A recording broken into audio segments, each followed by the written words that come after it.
Hello दोस्तों, आज हम इस वीडियो में आरसीसीबी और एमसीबी के बारे में बात करेंगे। अगर दोस्तों आप आरसीसीबी और एमसीबी के बारे में सर्च कर रहे हैं तो आप बिल्कुल सही जगहों पे आए हैं। आज हम इस वीडियो में आपको बताएंगे कि आरसीसीबी और एमसीबी क्या है और इसमें अंतर क्या है। तो वीडियो को फुल वॉच करिए। अगर कोई कन्फ्यूजन रह जाए दोस्तों तो आप हमें कमेंट ज़रूर करिए। तो चलिए वीडियो स्टार्ट करते हैं। तो हम बात करेंगे कि एमसीबी क्या है। एमसीबी का पूरा नाम दोस्तों मिनिएचर सर्किट ब्रेकर है। इसका प्रयोग हम शॉर्ट सर्किट और ओवरलोड प्रोटेक्शन के लिए यूज़ करते हैं। जैसे ओवरलोड क्या होता है दोस्तों? ओवरलोड का मतलब है कि जैसे हमारी 16 एम्पियर की एमसीबी है, जैसे उसमें हम 17 एम्पियर और 18 एम्पियर या 20 एम्पियर के लगभग में लोड दे रहे हैं।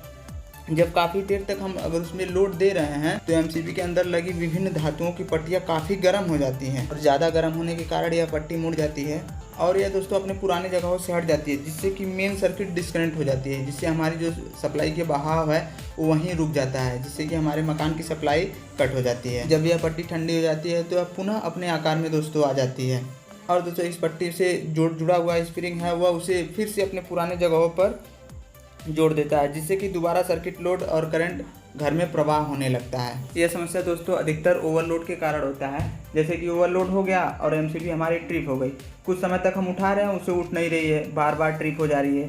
कुछ देर तक रोकने के बाद जब वह ठंडी हो जाती है तो हम उसे वापस उठा देते हैं। तो वापस उठाने के बाद क्या होता है दोस्तों कि जैसे कि वह फिर चलने लगता है।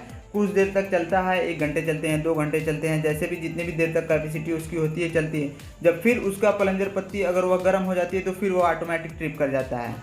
एमसीबी दोस्तों 4 प्रकार की आती है, जैसे 1 पोल में भी आती है, 2 पोल में भी आती है, 3 पोल में भी आती है, 4 पोल में भी आती है। जैसे कि अगर हमें सिंगल पोल की लगानी है तो फेस के लिए हम यूज़ करते हैं, डबल पोल की लगानी है तो फेस न्यूट्रल के लिए उपयोग में लेते हैं। इसके बाद दोस्तों अगर हमारा जैसे कोई भी 3 फेस आया है तो 3 फेस के लिए हम एमसीबी यूज़ करते हैं 3 पोल की, और जहाँ 3 फेस एक न्यूट्रल आया है वहाँ हम 4 पोल के लिए यूज़ करते हैं। पर आरसीसीबी में दोस्तों ऐसा नहीं होता है।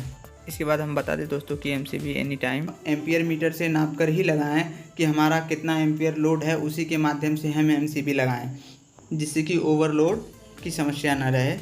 शॉर्ट सर्किट क्या होता है दोस्तों? जैसे शॉर्ट सर्किट हमारा न्यूट्रल और फेस हुआ वो आपस में अटैच हो जाते हैं तो उसे हम शॉर्ट सर्किट कहते हैं। शॉर्ट सर्किट होने पे दोस्तों सर्किट में चलने वाले करंट का मान अचानक काफ़ी बढ़ जाता है कि अचानक करंट का मान ज़्यादा हो जाने के कारण एमसीबी में लगे कॉइल एक स्ट्रॉन्ग चुंबकीय क्षेत्र उत्पन्न कर देता है और यह कॉइल दोस्तों एक चुंबक की तरह काम करने लगता है और दोस्तों लीवर में जुड़े प्लंजर को अपनी तरफ आकर्षित कर लेता है, जिससे कि दोस्तों एमसीबी ट्रिप हो जाती है। तो दोस्तों आपको समझ में आ गया होगा कि एमसीबी क्या होता है। अब हम चलते हैं, बताते हैं आपको कि आरसीसीबी क्या होती है। दोस्तों आरसीसीबी का पूरा नाम रेसिडुअल सर्किट ब्रेकर होता है। तो दोस्तों हम आपको बता दें कि अगर आप कहीं भी इलेक्ट्रिक काम कर रहे हैं तो आपको यह पता होना चाहिए कि इलेक्ट्रिक में कई तरह के सर्किट ब्रेकर होते हैं। इन सभी की तरह दोस्तों आरसीसीबी भी एक सर्किट ब्रेकर है। आरसीबी का मुख्य कार्य दोस्तों यह है कि अगर कहीं भी लीकेज करंट हुआ तो वह तुरंत ट्रिप हो जाएगा। जैसे कि दोस्तों हम कभी भी किसी भी उपकरण को अगर चलाते हैं तो वह उपकरण दोस्तों कुछ करंट को खर्चा करता है और दोस्तों यह करंट पूरे सर्किट में एक समान होता है। जैसे कि दोस्तों अगर हमने एक सिंगल फेस मोटर को चला रखा है तो वह मोटर जितना करंट लेता है उतना करंट दोस्तों हमारे फेज और न्यूट्रल वायर में आता है।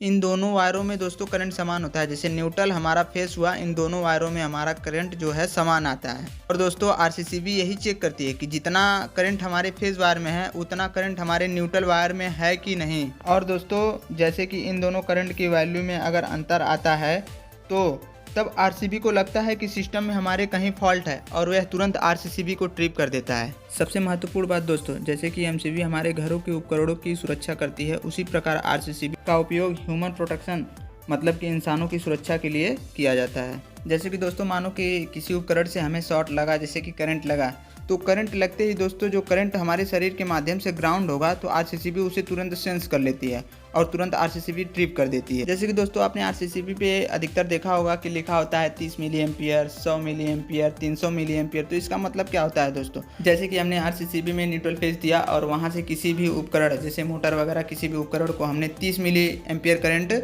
उस मोटर को दिया और उसी मोटर के माध्यम से हमारे न्यूट्रल वायर में अगर 30 मिली एम्पियर करंट आ रहा है तो हमारा उपकरण ठीक ठाक चलेगा दोस्तों। अगर नहीं आया मतलब कि हमने 30 मिली एम्पियर करंट फेज में दिया और रिटर्निंग हमारे न्यूट्रल में 20 मिली एम्पियर अगर करंट आ रहा है तो हमारी आरसीसीबी तुरंत सेंस कर लेती है कि ये करंट कहीं लीकेज हो रहा है और तुरंत आरसीसीबी को ट्रिप कर देती है। तो दोस्तों हमें उम्मीद है कि आपको आरसीसीबी और एमसीबी में अंतर समझ में आ गया होगा दोस्तों। तो आज के लिए इतना ही। हर हर महादेव, धन्यवाद।